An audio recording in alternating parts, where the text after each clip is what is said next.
Dost olmaq sıradan bir məsələ deyil. Mən uzun yaşadım və bir nəticə gəldim ki, əgər bu dünyada bir insanın bir dostu varsa, bu dünyanın ən xoşbəxt adamıdır. Bir dostu qazana bilibsə. İndi bu dünyada insanlar milyardlar, milyonlar, trilyonlar qazana bilərlər. Amma sən bir insanı bütün sədaqət və etibarı ilə qazana bilibsənsə, sən deməli boşuna yaşamamısan bu dünyada. Çetin şeydir dost, bir başqasını qazanmaqdır.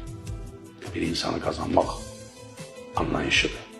Mənim ən etibarlı dostlarım elə qadın dostlarım oldu. Onlar mən heç vaxt, yəni dost olarım, mən heç vaxt xəyanət eləməyiblər.